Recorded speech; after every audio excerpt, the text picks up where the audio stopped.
सुप्रभात प्रिय विद्यार्थियों। प्राचीन भारतीय इतिहास की डिजिटल कक्षा में आपका स्वागत। आज हम बात करेंगे कुषाण शासक कनिष्क प्रथम के बारे में। उससे पहले मैं ये आपको बताना चाहूँगी कि कुषाण वंश ने भारत के राजनीतिक और सांस्कृतिक इतिहास में एक प्रभावशाली भूमिका का निर्वाह किया। कुषाण वंश के लोग भारतीय नहीं थे, भारत के बाहर से आए थे और एक प्रसिद्ध खाना बदोश जाति यूएची की एक शाखा से संबद्ध थे, जिसे कुई शुआंग यानी कुषाण के नाम से जाना जाता है। और यूएची जाति के लोग मूलतः उत्तर पश्चिमी चीन के कांसू प्रांत में बसे हुए थे और धीरे धीरे जो है ये आगे बढ़े और इन्होंने जो है भारत में प्रवेश किया। जहाँ तक कुषाण वंश के आरंभिक इतिहास के बारे में बात करें तो कुजुल कटफिसेस जो है इस वंश का एक शक्तिशाली और पराक्रमी शासक था और इसने अपने वंश की 4 अन्य उपशाखाओं के राज्यों को भी अपने राज्य में मिला लिया था। और कुजुल कटफिसस के बाद उसका पुत्र विम कटफिसस गद्दी पर बैठा और विम कटफिसस के बाद संभवतः कुषाण राज्य सियासत पर आसीन होने वाला शासक कनिष्क ही था। निसंदेह विद्यार्थियों, कनिष्क जो है कुषाण वंश का सबसे प्रतापी और प्रभावशाली सम्राट था। प्राचीन भारत के महान सम्राटों की पंक्ति में उसका स्थान अत्यंत गौरवशाली है।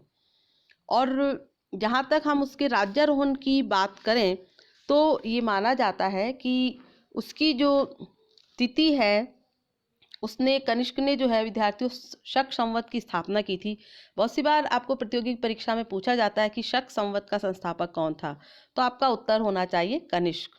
और जो शक संवत स्थापित उसके द्वारा शुरू किया गया वह 78 ईस्वी में हुआ और 78 ईस्वी में ही वह राजा बना और ये जो है अधिकांश विद्वानों का मानना है। तो कनिष्क के राज्यारोहण की तिथि के बाद आगे हम बढ़ें तो हम बात करते हैं कनिष्क की उपलब्धियों के बारे में, उसकी विजयों के बारे में और उसके साम्राज्य विस्तार के बारे में। तो कनिष्क विद्यार्थियों एक विशाल साम्राज्य का स्वामी था। कनिष्क के समय विश्व में 3 अन्य बड़े साम्राज्य विद्यमान थे, पार्थिया, चीन और रोम। पार्थिया और चीन से उसकी सीमाएं छूती थीं, यानी उसके साम्राज्य का विस्तार पार्थिया और चीन तक था। और तीसरा जो रोमन साम्राज्य था वह उसका व्यापारिक प्रतिद्वंदी था। पार्थिय साम्राज्य का एरियाना प्रदेश कुषाणों के अधीन था, अतः पार्थिया और कुषाण साम्राज्यों में एक स्वाभाविक शत्रुता विद्यमान थी। चीन में कनिष्क के समय शक्तिशाली हान वंश का शासन था और उसके सेनापति पान चाओ ने खोतान, काशगर, कूचा एवं कारा शहर पर कब्जा करके संपूर्ण चीनी तुर्कस्तान पर अधिकार कर लिया था। इससे कुषाण साम्राज्य की सीमाएं उससे छूने लगी थी। शक्तिशाली शत्रु की उपस्थिति के कारण विद्यार्थियों दोनों साम्राज्यों में संघर्ष होना स्वाभाविक था और इस संघर्ष का उल्लेख हमें चीनी साक्ष्यों और परंपराओं में मिलता है, जिसमें कुषाणों की एक सेना को पान चाओ द्वारा हराने का उल्लेख मिलता है। परंतु बाद में युआन चुआंग, जो कि हेनसांग के नाम से जाना जाता है, के साक्ष्य से ये पता चलता है कि कनिष्क ने शुंगलिंग पर्वत का चीनी प्रदेश जो था अधिकार में कर लिया था और पीली नदी के पश्चिम में आवास करने वाली जातियों में आतंक फैला दिया था। युआन चुआंग ने इन लोगों के द्वारा अपने राजकुमार को कुषाण दरबार में बंधक रखने का उल्लेख भी किया है। इस प्रकार कनिष्क ने चीनी तुर्किस्तान को अपने साम्राज्य में मिला लिया था। अब हम बात करें रोमन साम्राज्य के बारे में, तो रोमन साम्राज्य की सीमाएं पार्थिया से मिलती थी और पार्थिया से कुषाण साम्राज्य की, यानी एक दूसरे से कनेक्टेड है। रोमन और कुषाण साम्राज्य के बीच में क्या आ गया? पार्थिया साम्राज्य। कुषाण काल में रेशम मार्ग, जो सिल्क मार्ग के नाम से जाना जाता है, पर कुषाणों के अधिकार से रोम और भारत के बीच व्यापारिक और राजनीतिक संपर्क बढ़े और दोनों के बीच राजनीतिक जो है राजदूत वाले संबंध भी स्थापित हुए। व्यापारिक प्रगति से ही कुषाणों की समृद्धि बढ़ी थी।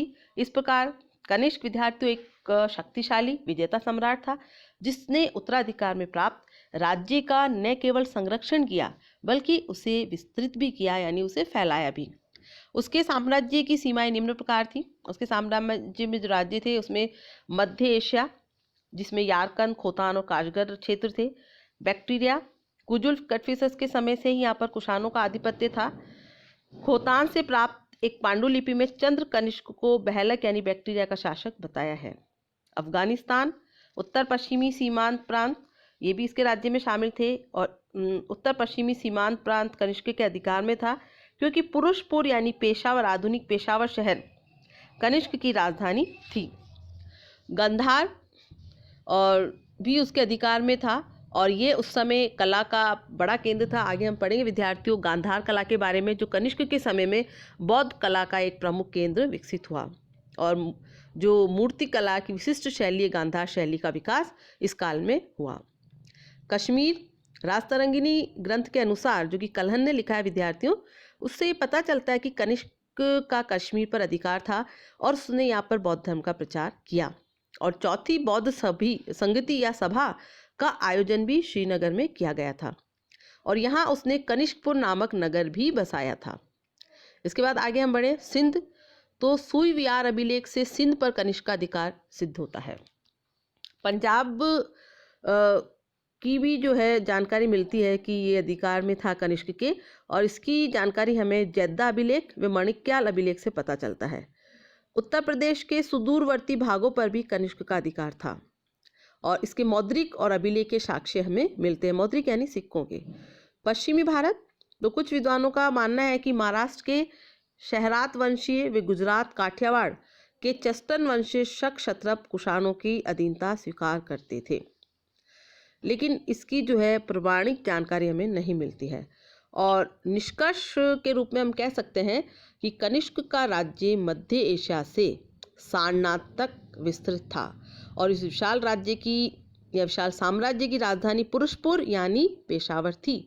आपसे पूछा जाए कि कनिष्क की राजधानी का नाम बताएं तो पुरुषपुर यानी पेशावर। अल बरूनी, जो कि मध्यकालीन इतिहासकार है, वो भी लिखता है कि अफगानी प्राचीन परंपरा का उल्लेख करता है जिससे मध्य एशिया पर कनिष्क के अधिकार साबित होते हैं। इस प्रकार साहित्यिक, लैखिक और मौद्रिक साक्ष्यों के आधार पर हम कह सकते हैं कि कनिष्क का साम्राज्य पूर्व में बिहार से लेकर पश्चिम में खुरासान तक और उत्तर में पामीर के पठार तक विस्तृत था। और कनिष्क के स्वयं के अभिलेखों से उत्तर प्रदेश, पंजाब, उत्तर पश्चिमी सीमांत प्रदेश और सिंध के उत्तर में बहावलपुर, जो कि वर्तमान में पाकिस्तान में है, पर उसका आधिपत्य साबित होता है। और मुद्राओं की उपलब्धता के आधार पर कुछ विद्वान बिहार, बंगाल, उड़ीसा और मध्य प्रदेश के कुछ भागों पर कनिष्क के अधिकार का मत प्रस्तुत करते हैं। विद्यार्थियों, अब हम बात करें कनिष्क और बौद्ध धर्म के बारे में, उन दोनों के बीच में क्या संबंध था। तो प्राचीन बौद्ध साहित्य में कनिष्क को अपने आरंभिक जीवन में एक अत्याचारी और रक्त पिपासु कहा गया है और जो बौद्ध प्रभाव से एक दयालु पुरुष बन गया। ऐसा माना जाता है कि पाटलिपुत्र पर आक्रमण के बाद वे बौद्ध आचार्य अश्वघोष के संपर्क में आया और उसके उपदेशों से वे बौद्ध बन गया। कनिष्क की मुद्राएं बड़ी संख्या में मिलती है, जिनमें उसे एक सहिष्णु शासक की छवि उसमें हमें दिखाई देती है, क्योंकि उसकी मुद्राओं पर यूनानी देवता सूर्य यानी हेलियोस और चंद्र यानी मेयो अंकित मुद्राएं हैं। यूनानी देवताओं के साथ ईरानी देवता अग्नि की अंकित मुद्राएं हैं। महात्मा बुद्ध की अंकित मुद्राएं हैं। कुछ विद्वानों के अनुसार मुद्राओं के इस क्रम से ज्ञात होता है कि कनिष्क ने अपना पूर्व धर्म त्याग कर बौद्ध धर्म ग्रहण कर लिया था। और कुछ विद्वान ये भी मानते हैं कि यूनानी, ईरानी और भारतीय धर्मों के देवों का अंकन उसकी उदारता और धार्मिक सहिष्णुता का प्रतीक है। इस प्रकार हम ये कह सकते हैं कि कनिष्क जो है बौद्ध धर्म का अनुयायी था, लेकिन दूसरे धर्मों के लोग भी स्वतंत्रता पूर्वक उसके शासन में रहते थे।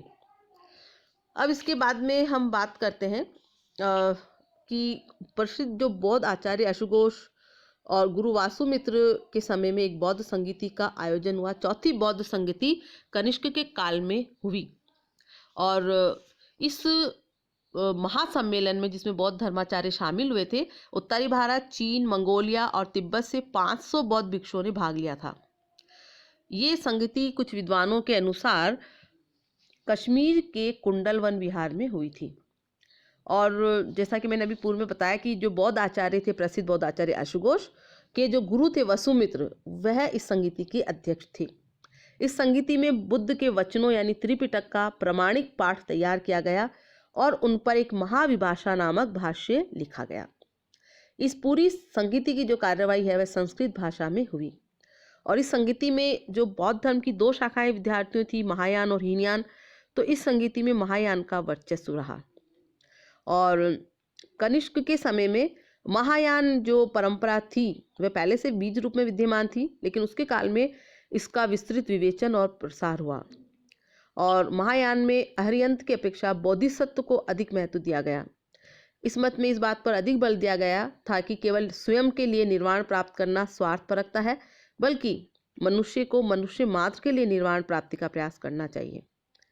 और महायान को इस काल में प्राप्त हुई महत्वता का ही ये असर हुआ कि बुद्ध को धर्म उपदेशक से देवता बना दिया गया और बुद्ध की आकृति को मूर्तियों में गढ़ा गया। इससे पहले विद्यार्थियों, जो बौद्ध धर्म है उसमें मूर्ति पूजा वर्जित थी, लेकिन इस बौद्ध संगीति के बाद कनिष्क के काल में गांधार में बुद्ध की जो है मूर्तियों को बनाने की ऐसी विशेषज्ञता हासिल हुई कि यहाँ की मूर्ति कला जो है गांधार शैली के नाम से ही प्रख्यात हो गई और इनमें सर्वाधिक संख्या में मूर्तियाँ बुद्ध की बनी और इसी कारण ईरान में मूर्तियों को ही बुद्ध यानी बुद्ध कहा जाने लगा। महायानी परंपरा में बुद्ध को अवतारी माना गया है और कनिष्क का जो है बौद्ध धर्म के विस्तार में योगदान जो है अशोक के बाद सबसे ज़्यादा माना जाता है, यानी सबसे पहले अशोक और उसके बाद में कनिष्क। कनिष्क के सिक्कों पर बुद्ध के अलावा यूनानी, जरथुस्त्री, वैदिक आदि सभी प्रकार के देवताओं से संबंधित देवताओं की आकृतियों का अंकन मिलता है, जिससे ये साबित होता है कि वे अन्य धर्मों के प्रति भी कैसा था, उदार था। अब हम चर्चा करते हैं साहित्य और कला के संरक्षण के बारे में। तो कनिष्क की ख्याति एक विजेता से भी ज़्यादा धर्म रक्षक, कला और साहित्य के महान पोषक और विद्या अनुरागी शासक के रूप में होती है। उसका समकालीन बौद्ध विद्वान अशुघोष अपनी उत्कृष्ट कृतियों के लिए भारत में ही नहीं विद्यार्थियों विश्व साहित्य में भी आदरणीय माना गया है। एक अनुश्रुति ये भी है कि कनिष्क उसे पाटलिपुत्र से लाया था।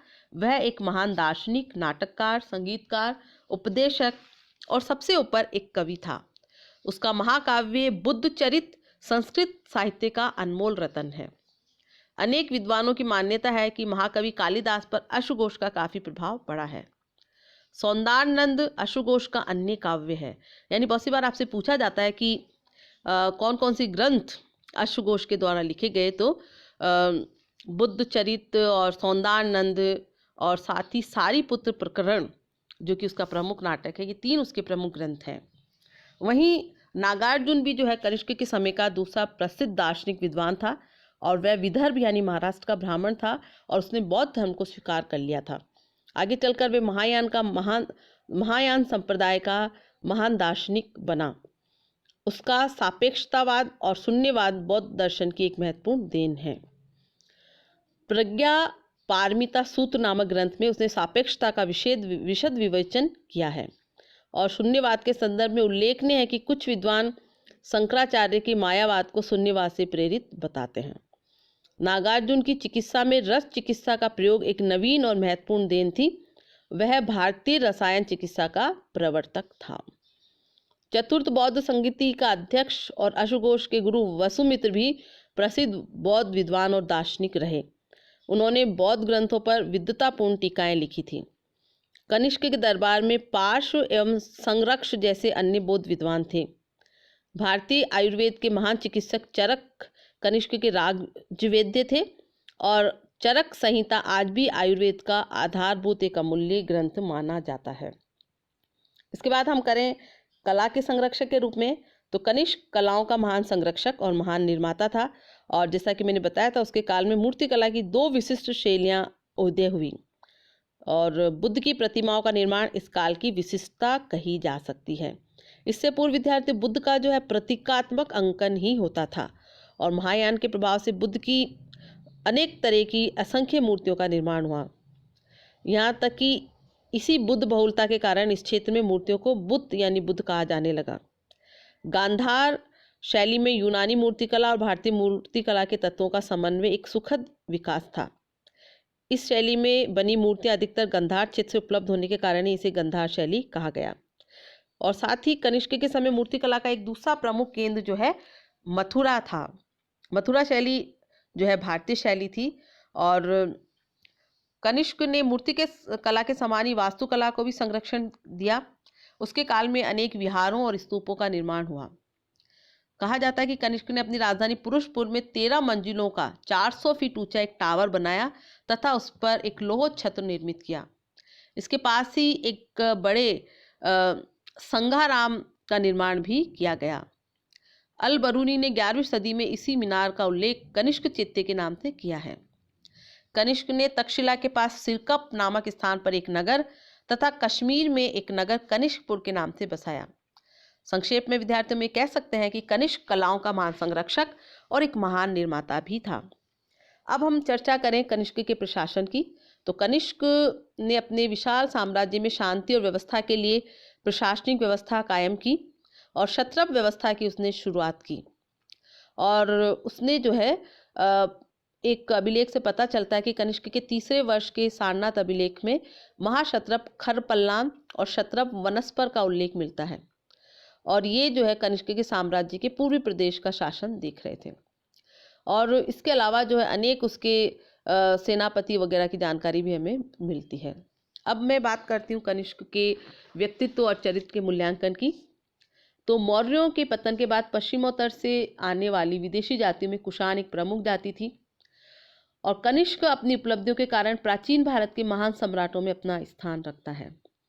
कनिष्क विद्यार्थियों ने जैसा कि देखा एक साम्राज्य निर्माता ही नहीं था, बल्कि वह कला और संस्कृति का संरक्षक भी था।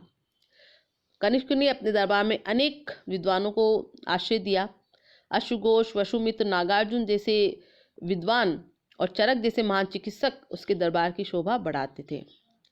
कनिष्क यद्यपि एक विदेशी और विजेता शासक था, परंतु विद्यार्थियों उसने भारतीय सभ्यता और संस्कृति को पूरी तरह अपना लिया था। उसने यहाँ का धर्म अपनाया, यहाँ की भाषा को प्रोत्साहित किया और यहाँ की कला और संस्कृति को बढ़ावा दिया।